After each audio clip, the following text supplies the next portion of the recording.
Niech będzie poszczelone. Na start trzeba coś wyjaśnić.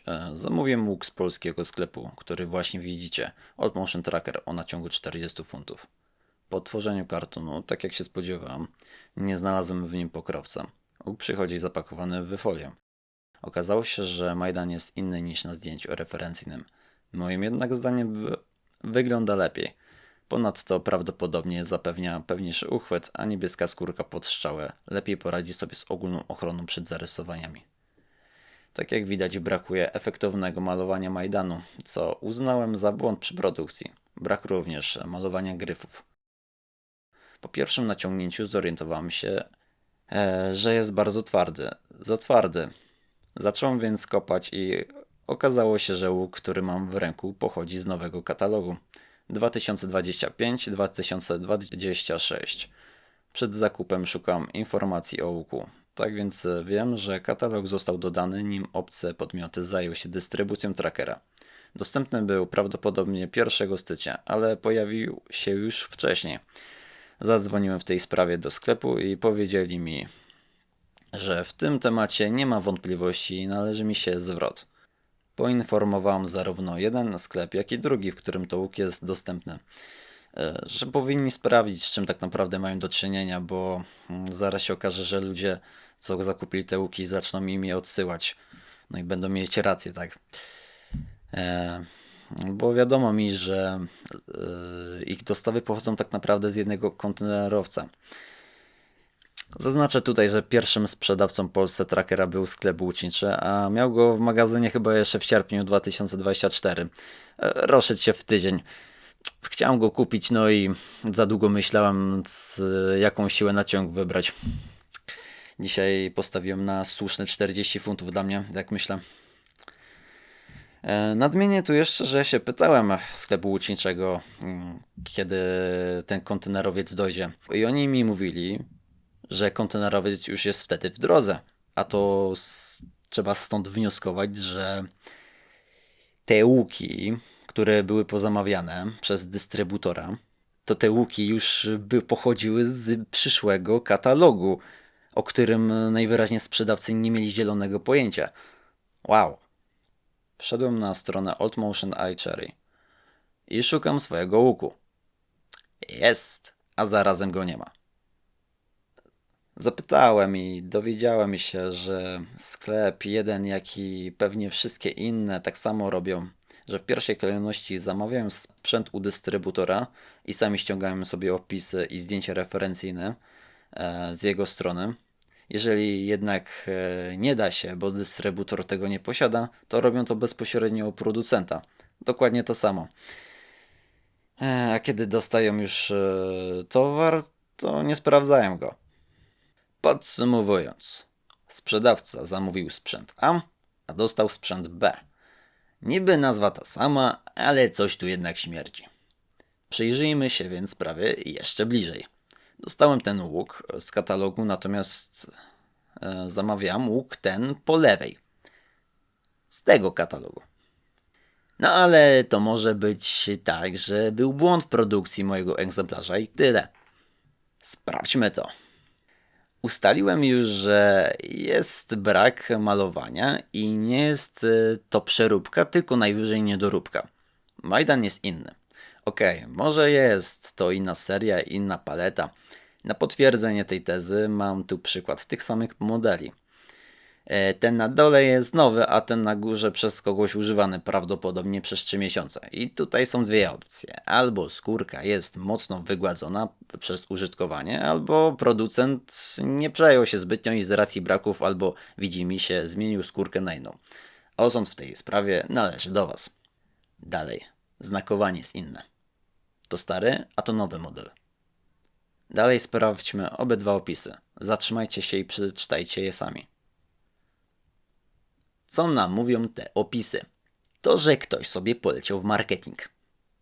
W modelu z nowego katalogu karbon występuje na bokach gryfów. Tymczasem w starszym trackerze umieszczono karbon nie tylko na gryfach, ale również na całych ramionach, a pozostałe materiały powinny być takie same.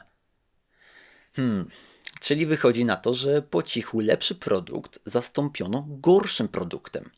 Cena na sklepie się nie zmieniła i nikt o niczym nic nie wie. No cóż, ja nie godzę się na takie coś, więc mój egzemplarz idzie do zwrotu. Tym bardziej faktycznie zaznał błędów produkcyjnych, gdyż nie ma malowania gryfów i nie zgadza się siła naciągu, którą zaraz umówię. Każdemu, kto pokusi się o zakup trackera, doradzam, by uprzednio zadzwonił do sprzedawcy celem upewnienia się, co tak naprawdę zakupi. A teraz przechodzimy już do właściwej prezentacji. Z góry pragnę nadmienić, że nagrania mają charakter jedynie prezentacyjny i mogą nie być kompletne. Na zasadzie, że czegoś nie zrobiłem, bo nie mogłem lub nie pomyślałem. Ponadto ostatecznie nie chodzi o to, by zawsze trafiać. Tak myślę.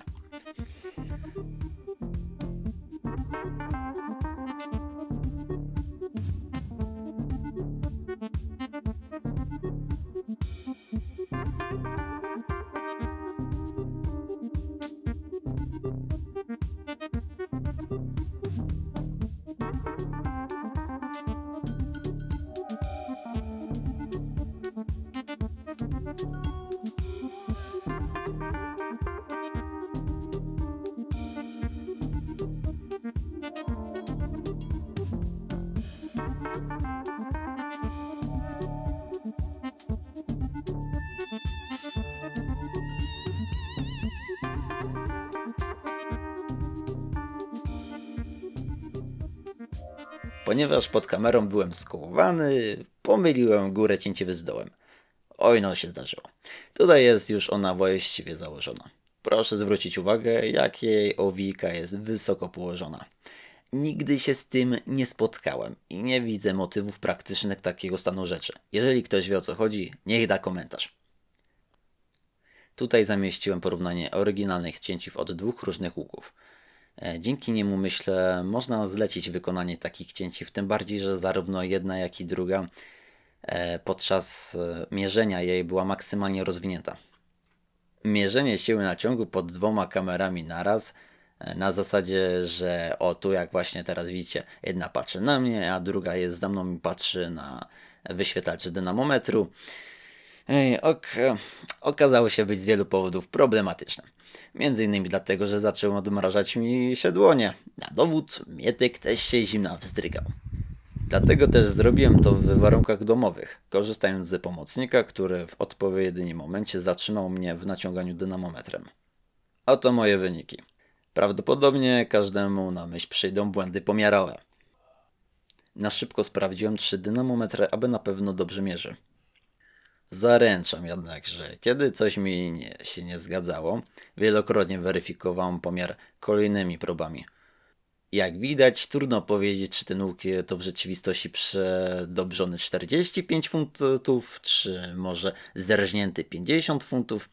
Na pewno za tym drugim stoi fakt, że naliczyłem się w cięciwie 18 nitek, a jak to można znaleźć na stronie Centrum Łuczniczego, 18 nitek odpowiada łukom do 60 funtów, czyli zakładane 50 funtów i wszystko więcej, co uzyskamy po naciągnięciu 2 cale więcej. No bo właśnie, producent nie informuje o maksymalnym naciągu, a szkoda, bo ktoś kiedyś w końcu złamie sobie łuk, bo nie będzie wiedział, do ilu może ciągnąć. Próbowałem się w tej sprawie skontaktować z nim na kilka sposobów i pozostałem bez odpowiedzi. Za to dostałem mailową odpowiedź od sklepu i jego zdaniem jest to 30 cali. Postanowiłem zrobić 2 pomiary i trzeba powiedzieć, różnica pomiędzy nimi wydaje się być zbyt mała. Cięciwa była raz rozwinięta i drugi raz napięta, tak by odchodziła na 8 cali od Majdanu.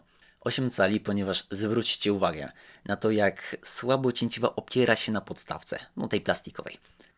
Producent w katalogu umieścił informację, że max to 8,1/4 cala. Przy okazji zrobiłem wizualną charakterystykę naciągu. Zasadniczo jest dość liniowa. Licznych pomiarów dokonałem za pomocą strzału i stona. Jak widać, nóg nie jest od środka jakoś ostry. Tymczasem zostawił taki ślad na cięciwie. Nie znam się aż tak na cięciwach, ale nie wygląda to zbyt dobrze.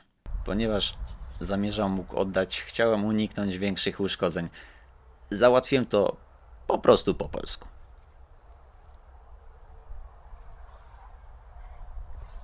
Zastosowane strzały do testu to Skylon Frontier, Spin 500 i Spin 400. Zapewne to kwestia techniki, ale w teście prędkości naciągnąłem tylko na około 27 cali. Wedle tabeli z katalogu Skylona mógłbym się pokusić na Spin 600, ale podobnie jak Spinu 700 podczas pracy nad prezentacją nie posiadałem.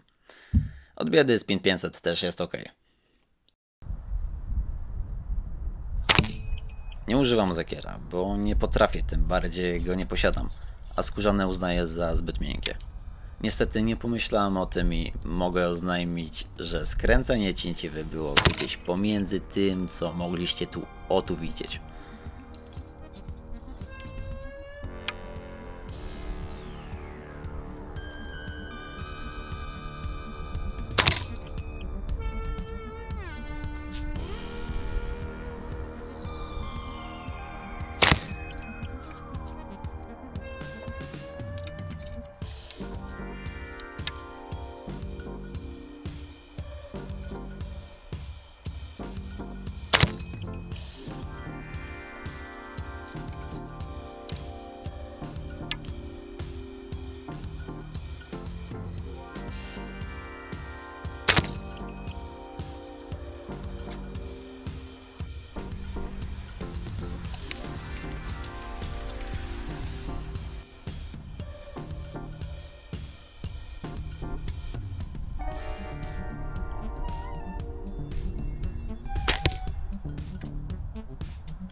Co do jakości funkcjonowania trackera, nie za bardzo mogę się wypowiedzieć.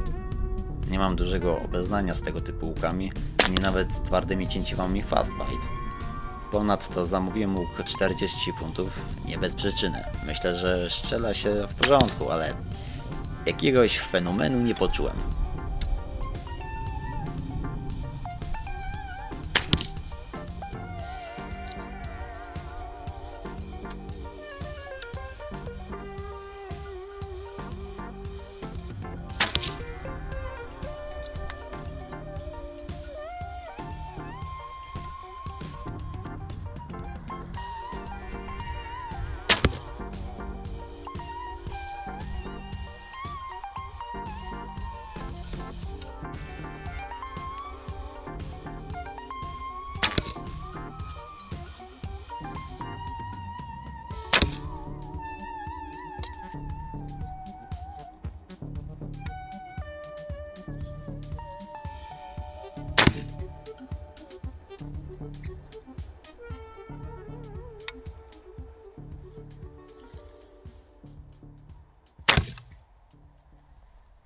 Zerknijcie jeszcze na penetrację. Strzelam do maty, z której dość ciężko wyciąga się strzały. Bez gumy do wyciągania strzał praktycznie się nie obchodzę. Widzicie teraz dokładnie ten model. Przyznam, że grudzień to ciężki czas na takie filmidła. Na szczęście zdecydowałem je zrobić się w gorszą pogodę, aniżeli beznadziejną. Bo kolejnego dnia wyglądała ona mniej więcej tak. Z naciskiem na więcej. Po całym tym naciąganiu trackera, w tym strzelaniu z niego, muszę nadmienić, że tego dużo więcej nie było, jak mieliście okazję oglądać. Cięciwa miejscami wygląda nieciekawie. Sam grę w cięciwę też odczuł.